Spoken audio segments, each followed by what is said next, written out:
আজকে তোমাদের ক্ষমতা অংশটুকু পড়াবো। আগের দিন আমরা কাজ সম্পর্কে শিখেছি, কাজ কাকে বলে, কাজ কী রাশি, কাজের একক কী, মাত্রা কী, কাজ সম্পর্কে সহজ গাণিতিক সমস্যা এগুলো দেখেছি। আজকে ঠিক সেরকমই ক্ষমতাও একটা রাশি, তা ক্ষমতা সংক্রান্ত আলোচনা আমরা আজকের ক্লাসে করব। ক্ষমতা কি, কাকে বলবো না, সময়ের সাপেক্ষে কাজ করার হারকে বলা হয় ক্ষমতা। অর্থাৎ আমি লিখছি ক্ষমতা সমান কার্য উপরে বাই সময়, এইভাবে পরিমাপ করা হয়। অর্থাৎ সময়ের সাপেক্ষে কার্য করার হারকে বলা হয় ক্ষমতা, বা প্রতি একক সময়ে কতটা পরিমাণ কাজ করছি সেটা হচ্ছে ক্ষমতার পরিমাপ। বা ক্ষমতা কাকে বলবো না, সময়ের সাপেক্ষে কার্য করার হারকে বলা হয় ক্ষমতা। ক্ষমতা কী রাশি হবে? আমরা আগের দিন শিখেছিলাম কার্য কী রাশি না, কার্য স্কেলার রাশি। তো ঠিক সেরকম ক্ষমতাও হবে স্কেলার রাশি, অর্থাৎ ক্ষমতা হচ্ছে গিয়ে স্কেলার রাশি। এবার ভাববে যে আমরা স্বাভাবিক অর্থে কাজ আর ক্ষমতা একটু গুলিয়ে ফেলি। কীরকম? যে কতটা কাজ করলাম, যে বেশি কাজ করে তার ক্ষমতা বেশি, এরকম আমরা ভেবে নিই। এটা কিন্তু ভুল, ভাবনাটা ভুল। কারণ সেক্ষেত্রে কাজের ক্ষেত্রে কোনো সময়ের ব্যাপার নেই, কিন্তু ক্ষমতার ক্ষেত্রে অবশ্যই সময়টা ভাবতে হবে। আমি বেশি পরিমাণ কাজ করলাম, কতটা সময়ে কাজ করলাম। অর্থাৎ দুজন মনে করো, একজন 10 একক কাজ করলো আর একজনও 10 একক কাজ করলো, কিন্তু এই 10 একক কাজ করেছে একজন 2 একক সময়ে আর একজন দেখলাম 5 একক সময়ে। অর্থাৎ 2 সেকেন্ডে কেউ 10 একক কাজ করছে আর অন্য একজন 5 সেকেন্ডে 10 একক কাজ করছে। উভয়েরই কাজের মান এক, কিন্তু সময় যেহেতু কম বেশি, ক্ষমতাটাও কম বেশি হবে। ক্ষমতাটা কার বেশি হবে? ভাগ কার্য বাই সময়, তা 10 ভাজিত 2, এখানে 10 ভাজিত 5, এটা কত হচ্ছে? 5 একক ক্ষমতা। এর কত না 2 একক ক্ষমতা। অর্থাৎ ক্ষমতার বিচারে সময়টা কিন্তু খুবই গুরুত্বপূর্ণ। যার ক্ষেত্রে সময় কম লাগবে সে বেশি ক্ষমতাবান বলা যাবে। অর্থাৎ একই পরিমাণ কাজ করুক, যাই করুক, বেশি কাজ যাই করুক, সময়টা কিন্তু এক্ষেত্রে ভাবতে বিবেচনা করতে হবে তোমাদেরকে। আর সময়টা বড় বিবেচ্য বিষয় ক্ষমতার ক্ষেত্রে, কার্য ভাজিত সময়। তা ক্ষমতা এটা হলো ক্ষমতা স্কেলার রাশি বলে দিলাম। নেক্সট ওই ক্ষমতার মাত্রা কি হবে? লেখো, আগের দিনের মতোই লিখছি ক্ষমতা সমান উপরে কি হবে? কার্য আছে, কাজের মাত্রা ডিভাইড বাই সময়ের মাত্রা। কাজের মাত্রা ডিভাইড বাই সময়ের মাত্রা। ঠিক আছে? তাহলে ক্ষমতা, কাজের মাত্রা, সময়ের মাত্রা। কাজের মাত্রা আমরা আগে কি শিখেছি?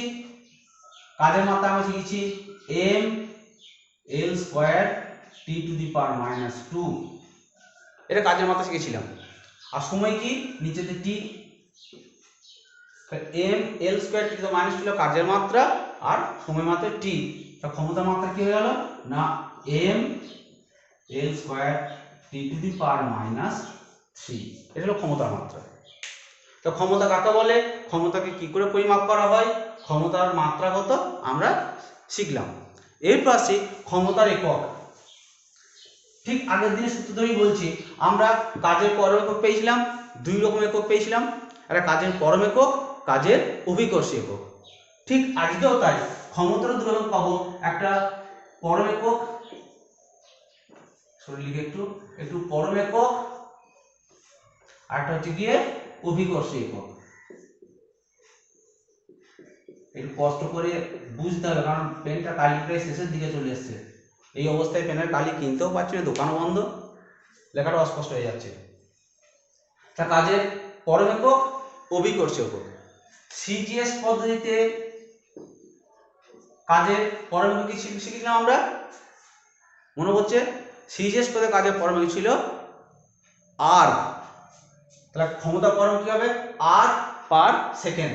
আমি লিখবো সিজিএস পদে ক্ষমতা পরম একক হচ্ছে গিয়ে আর প্রতি সেকেন্ড।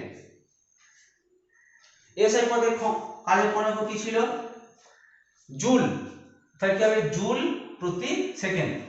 তাহলে লিখছি জুল প্রতি সেকেন্ড।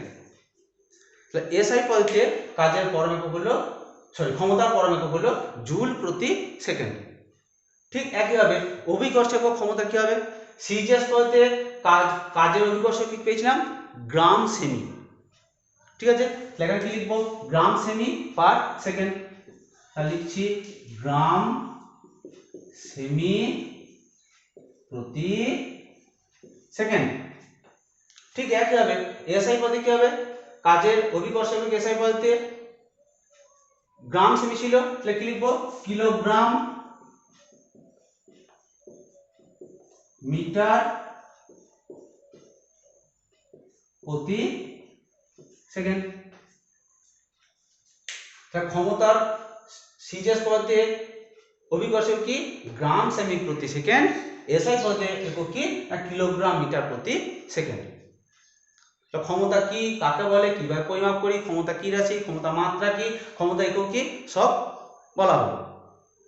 ঠিক আছে, এইবার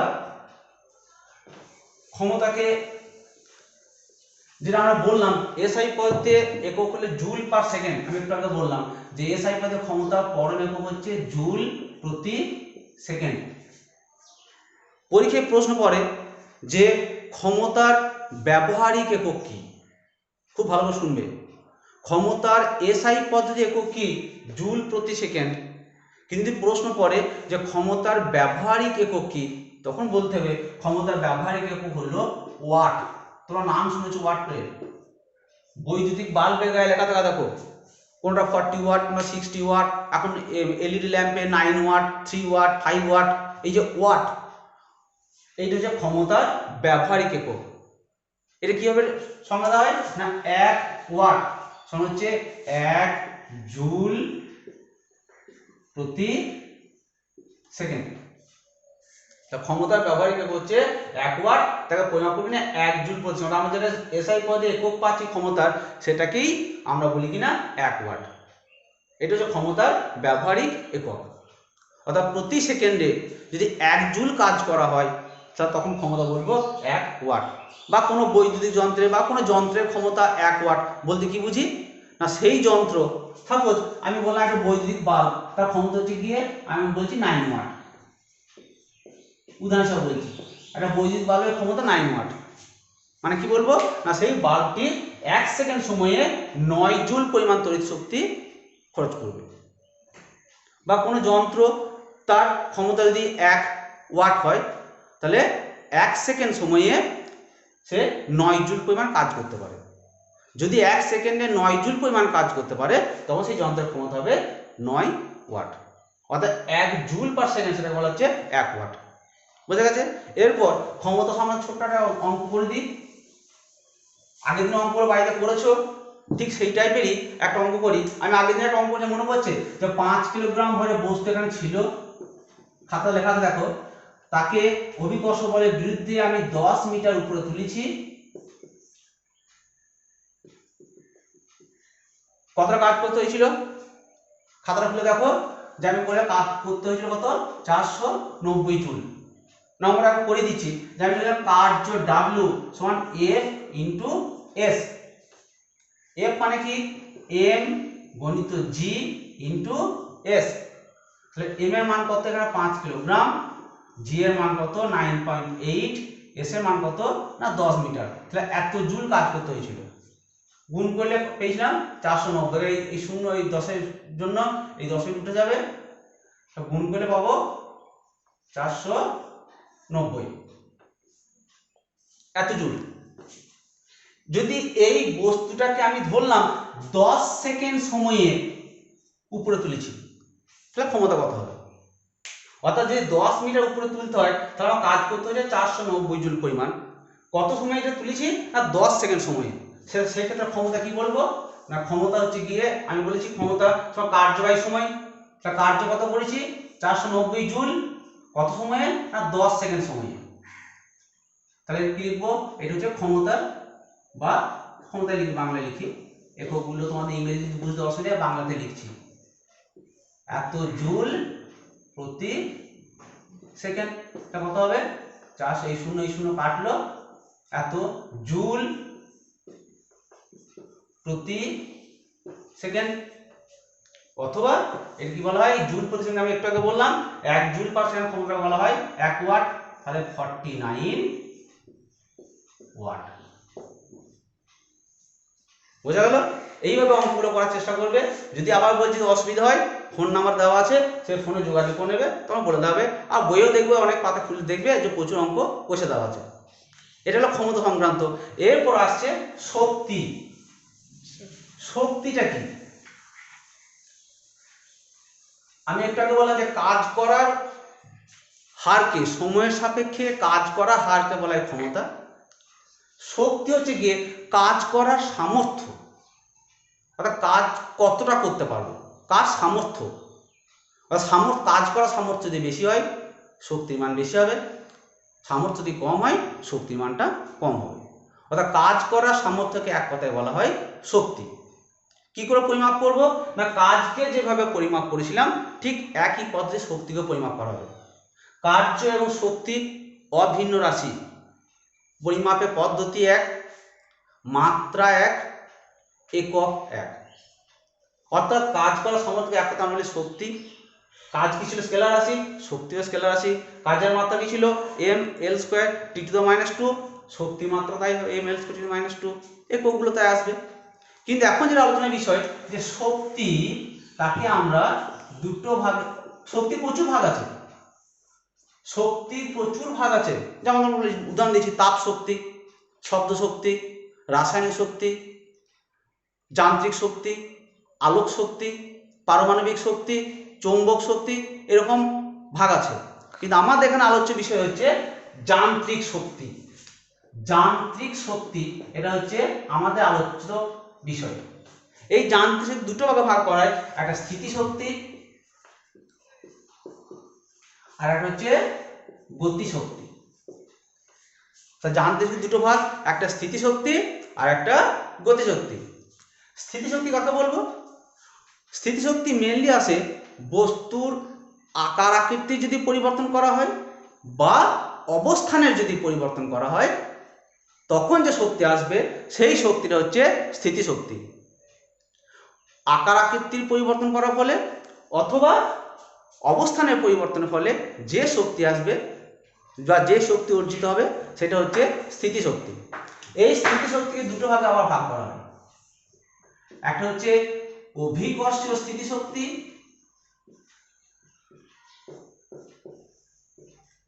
অভিকর্ষীয় স্থিতি শক্তি, আর একটা হচ্ছে স্থিতিস্থাপক স্থিতি শক্তি, স্থিতিস্থাপক স্থিতি শক্তি। তাহলে স্থিতি শক্তিকে আমরা যদি লিখি যে স্থিতি শক্তি, সংক্ষেপে লিখেছিলাম, সেই স্থিতি শক্তি দুটো ভাগে ভাগ করছি, একটা অভিকর্ষীয় স্থিতি শক্তি, একটা স্থিতিস্থাপক স্থিতি শক্তি। আমি প্রথমেই বললাম আকার আকৃতির পরিবর্তন বা অবস্থানের পরিবর্তন। যদি আকার আকৃতির পরিবর্তন থেকে শক্তি অর্জিত হয় তখন সেটা হবে স্থিতিস্থাপক স্থিতি শক্তি। আকার আকৃতির পরিবর্তন থেকে যে শক্তি অর্জিত হবে সেটা হবে স্থিতিস্থাপক স্থিতি শক্তি। উদাহরণ কি দেবো?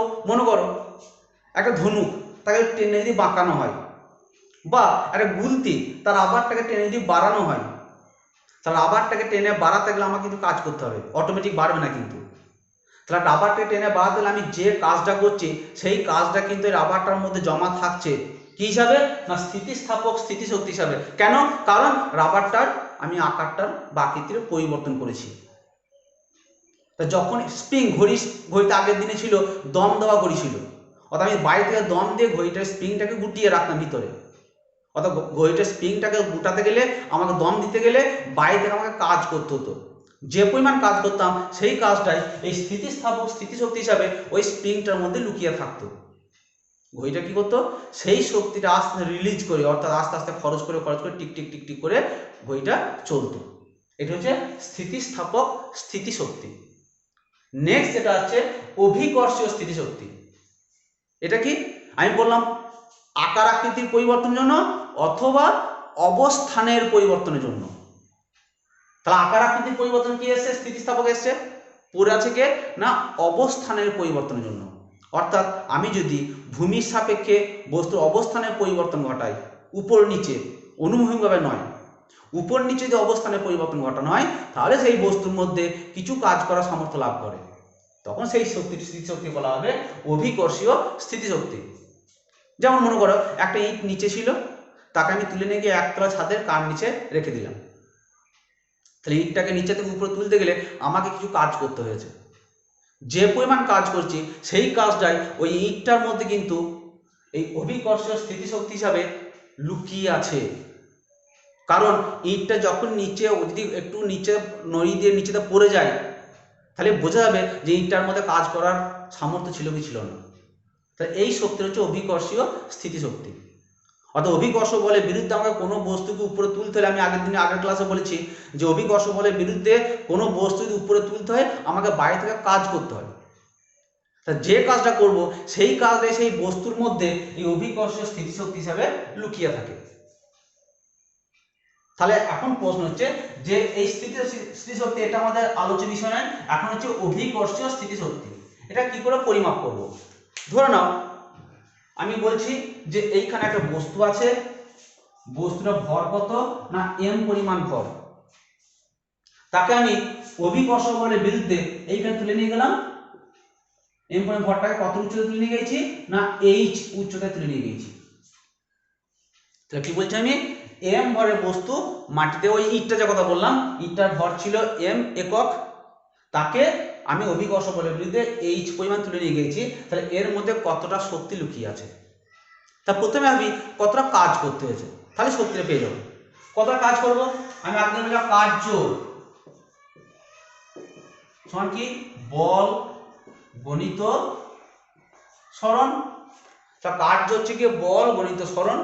তাহলে m ভরের বস্তুর উপর কতটা বল কাজ করবে সেটাও শিখেছো যে m ইন্টু জি, অভিকর্ষ ত্বরণ দিয়ে গুণ করলে হয় এটা বল। তাহলে কত বল হলো mg পরিমাণ বল কাজ করছে এইটার উপর। গণিত কত সরণ ঘটেছে না h পরিমাণ সরণ ঘটেছে।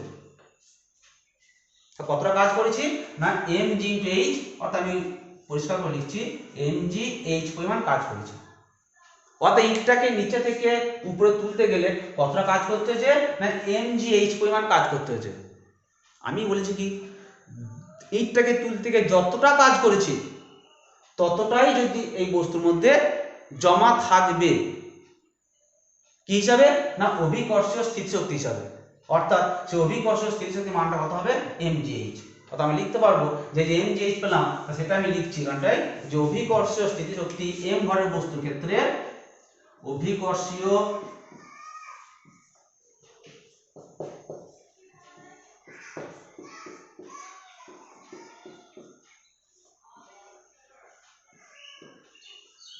স্থিতিশক্তি is equals to mg into h। মনে রাখবে এই সম্পর্কগুলো কাজে লাগবে, অঙ্কের ক্ষেত্রে কাজে লাগবে, আবার এর পরে একটা গুরুত্বপূর্ণ বিষয় সেখানে কাজে লাগবে। তাহলে m ভরের বস্তুকে অভিকর্ষ বলের বিরুদ্ধে যদি h একক তোলা হয় তা তার মধ্যে কতটা অভিকর্ষীয় স্থিতিশক্তি লুকিয়ে থাকবে না mgh পরিমাণ অভিকর্ষীয় স্থিতিশক্তি জমা থাকবে। বোঝা গেছে? নেক্সট যেটা আসছি গতিশক্তি। তাহলে গতিশক্তি কি না কোনো বস্তু যদি গতিশীল অবস্থায় থাকে তা তার মধ্যে কিছু কাজ করার সামর্থ্য জন্মায়। কোনো বস্তু যদি গতিশীল অবস্থায় থাকে তার মধ্যেও কিছু কাজ করার সামর্থ্য জন্মায়। তোমরা ব্যবহারিক ক্ষেত্রে প্রয়োগ দেখবে, একটা সাইকেলের মধ্যে চলে যাচ্ছে, সাইকেলের ব্রেকটি কোনো কারণে কেটে গিয়েছে, সে সাইকেল যদি কাউকে ধাক্কা মারে তাহলে সে বুঝতে পারবে যে সাইকেলটার ওই গতিশীল অবস্থায় থাকার জন্য কাজ করার সামর্থ্য ছিল কি ছিল না। ওকে, তাহলে আমি বলছি কোনো বস্তু গতিশীল অবস্থায় থাকলে তার মধ্যে যে কাজ করার সামর্থ্য লাভ করে তাকে বলা হয় গতিশক্তি। কি করে পরিমাপ করব তারও পদ্ধতি আছে। সংজ্ঞাটা একবার বলে দিই যে বস্তু গতিশীল অবস্থায় থাকার জন্য তার মধ্যে যে কাজ করার সামর্থ্য জন্মায় তাকে বলা হচ্ছে গতিশক্তি। কি করে পরিমাপ করব দেখো, আমি বলছি একটা m ভরের বস্তু আছে, m ভরের বস্তু আছে, সেই বস্তুটি v বেগে গতিশীল। বোঝা গেল? m ভরের বস্তু আছে, বস্তুটি v বেগে চলে যাচ্ছে, আমি বাইরে থেকে সেই বস্তুটার গতির বিরুদ্ধে একটা বল দিলাম বস্তুটাকে থামানোর জন্য। এবার প্রশ্ন, যে মুহূর্তে আমি বল দেব বস্তু কি সঙ্গে সঙ্গে থেমে যায়? তোমাদের কি মনে হয়? দেখবে সঙ্গে সঙ্গে থামবে না, কিছুটা সরিয়ে গিয়ে থামবে। ওই যে সরে গেল, ওই যে দূরত্ব, আমি বাইরে থেকে বল দিয়েছিলাম তাকে থামানোর জন্য, সেই বলটা কাটিয়ে ওই যে নির্দিষ্ট দূরত্ব সরে গেল, ওই সরে যেতে গেলে সে যতটা কাজ করছে সেটা হচ্ছে তার গতিশক্তির পরিমাপ। কি বললাম, আবার বলছি, যে এম ভরের বস্তু আছে, সে ভি বেগে গতিশীল, গতির বিরুদ্ধে আমি একটা বল দিলাম, তাহলে বস্তুটি থেমে যাওয়ার আগের মুহূর্ত পর্যন্ত যতটা কাজ করবে সেটা হচ্ছে গতিশক্তির পরিমাপ। তা দেখি থেমে যাওয়ার আগের মুহূর্তে কতটা কাজ করছে বা গতিশক্তির মানটা কি হবে। দেখো, এম ভরের বস্তুর উপর আমি বল প্রয়োগ করছি, হয়েছে? তা বস্তুটার থামবে, বস্তু যদি থামে তা বস্তুর কি ত্বরণ কাজ করবে না মন্দন কাজ করবে? ত্বরণ, যখন বস্তুর বেগ বাড়ে তখন ত্বরণ কাজ করে, আর বস্তুর বেগ যখন কমে তখন মন্দন কাজ করে, তাই তো? তাহলে এখন আমি বস্তুটার গতির বিরুদ্ধে বল প্রয়োগ করছি, বস্তুটা ভি বেগ ছিল কিন্তু সে আস্তে আস্তে থেমে যাচ্ছে, বেগটা তার জিরো হয়ে যাবে, অর্থাৎ বেগটা কমছে, তার উপরে একটা মন্দন কাজ করবে। মন্দন মান কত? আমি বললাম এ পরিমাণ মন্দন কাজ করছে। এম ভরের বস্তু, তার উপর এ পরিমাণ মন্দন প্রযুক্ত হলো, তো কতটা বল হবে? আমি লিখতে পারি বল এফ সমান এম ইন্টু এ, কারণ আমি জানি যে নিউটনের সেই সেকেন্ড ল অনুযায়ী বলকে ত্বরণ বা মন্দন দিয়ে গুণ করলে প্রযুক্ত বলের মানটা পাওয়া যায়। তো সেই বস্তুর উপর কতটা বল কাজ করেছে না এম এ পরিমাণ বল কাজ করেছে। থেমে যাওয়ার আগের মুহূর্তে পর্যন্ত বস্তুর কত সরণ করেছে, আমি ধরলাম এস পরিমাণ সরে গিয়েছে, অর্থাৎ এম ভরের বস্তু এ মন্দনে যাচ্ছিল, ভি বেগে যাচ্ছিল, এ মন্দন বাইরে থেকে প্রয়োগ করা হলো, তাতে সরণ ঘটলো এস, দিয়ে আলটিমেট বেগটা কত হলো? শূন্য। শেষ বেগটা কত হচ্ছে? শূন্য হয়েছে। তাহলে কতটা কাজ করতে হবে না এম এ বল গণিত সরণ আমরা শিখেছিলাম আগের দিনে, অর্থাৎ বল গণিত সরণ হচ্ছে কৃতকার্যের মান। এবার দেখছি এই সরণের মানটা কত হবে। আমরা আগে শিখেছিলাম প্রথম চ্যাপ্টারে যে ভি স্কোয়ার সমান u square minus 2a into s, মনে পড়ছে? ইউটা কি ছিল? প্রাথমিক বেগ, ভিটা কি ছিল? অন্তিম বেগ মানে শেষ বেগ, এ কি ছিল? মন্দন, এস ছিল অতিক্রান্ত দূরত্ব। তাহলে এই সম্পর্কটা আমরা পাবো কি? এখানে শেষ বেগ কত? 0, সেখানে বসাও ভি এর মান কত না 0। ইউটা কত ছিল? এখানে কি বেগে যাচ্ছে? ভি বেগে যাচ্ছে প্রাথমিক বেগ, তাহলে V square minus 2a into S. তাহলে এখান থেকে এস সমান কত লিখতে পারছি? ভি স্কয়ার সমান কি লিখবো? 2a into S. তাহলে এস সমান কি পাচ্ছি? S equals to v square by 2a। অর্থাৎ ভি বেগে যাচ্ছিল, এ মন্দন প্রযুক্ত হয়েছে, এস দূরত্বে গিয়ে বস্তু থেমে গিয়েছে, তাহলে এস দূরত্ব মান কত হবে না ভি স্কয়ার বাই 2a, এটা হলো মানটা। অর্থাৎ এই যে দূরত্ব কত অতিক্রম করেছে না ভি স্কয়ার বাই 2a, এখানে মানটা বসাই আমি, তাহলে কি পাবো? m into a into s মানে কত? V square by 2 into a। তাহলে কি হলো? এই এ কাটলো, তাহলে কি পেলাম? দেখো এই হাফটা বেরিয়ে এলো, half m into V square. এটা হলো কাজ। তাই বলে যে থেমে যাওয়ার আগের মুহূর্ত পর্যন্ত যতটা কাজ করতে হয় সেটাই হচ্ছে তার গতিশক্তির মান। তাহলে আমি কত কাজ করতে হলে হাফ এম ভি স্কয়ার, সেটা হচ্ছে গতিশক্তির মান। অর্থাৎ আমি লিখতে পারবো যে গতিশক্তি সমান half m into v square, মানে হাফ ইন্টু বস্তুর ভর ইন্টু তার বেগ স্কয়ার। তার স্থিতিশক্তি কি পেয়েছিলাম? আমি লিখছি, স্থিতিশক্তি পেয়েছিলাম এম জি ইন্টু এইচ, আর গতিশক্তি কি পেলাম? Half m into v square. এই সম্পর্ক দুটো প্রবলেম করতে বা যে অঙ্কগুলো পাবে অঙ্কগুলো করতে তোমাদের কাজে লাগবে, দেখবে। ঠিক আছে, বেশ, এরকম একটা ছোট্ট অঙ্ক শক্তি থেকে করে দিই।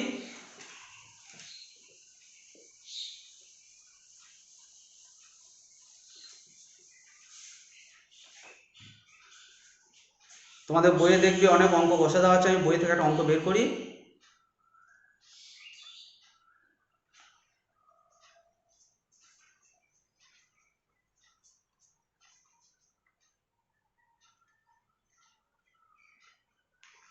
ছোট্ট অঙ্ক করে দিই, সময় কম।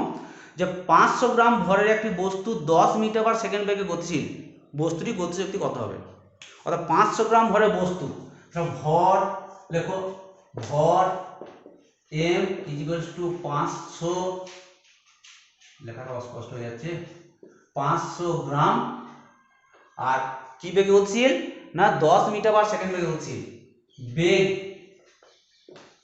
v সমান 10 মিটার প্রতি সেকেন্ড। তাহলে বস্তুর গতিশক্তি মান কত হবে? অর্থাৎ গতিশক্তি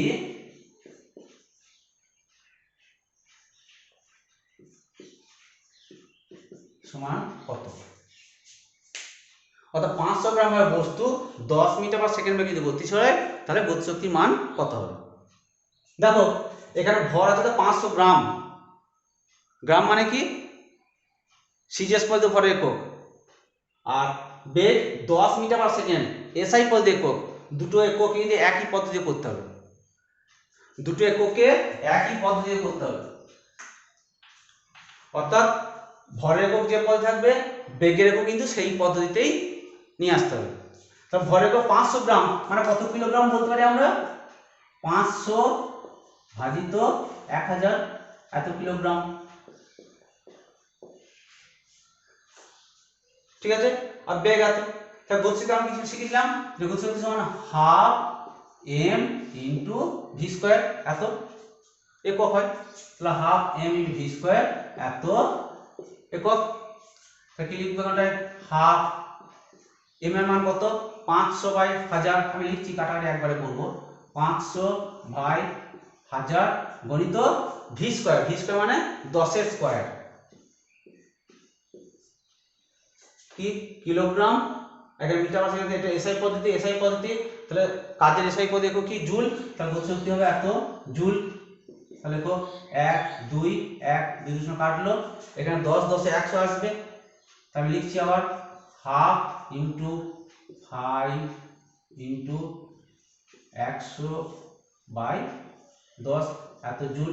100 100 কেটে দাও, 2 5 10 কত হলো? 25 জুল। দেখো 500 গ্রাম 1000 দিয়ে ভাগ করলে এত কিলোগ্রাম হলো। হাফ ইমান 500 বাই 1000 ইনটু বেগের স্কয়ার 10 এর স্কয়ার 100, তাহলে 2 শূন্য 2 কাটলো, তো 5 এর 10 থাকলো, আর এখানে 100 হলো, আবার কাটাকাটি হলো, 2 5 10 5 5 25 জুল। তো বস্তুর গতিশক্তি কত না 25 জুল। বুঝে গেছে? এইটা আমি ছোট ছোট অঙ্কগুলো বাড়িতে করার চেষ্টা করবে। পরের দিনে তোমাদেরকে এরপর যান্ত্রিক শক্তি সংরক্ষণ বলে একটা অংশ আছে, যেটা পরীক্ষার জন্য খুব গুরুত্বপূর্ণ, সেটা একটু বলবো। আজকে আর বলছি না, তাড়াতাড়ি করে পরের দিন ওটা মন দিয়ে শুনবে, কারণ ওটা পরীক্ষার জন্য কিন্তু খুবই গুরুত্বপূর্ণ। ওকে।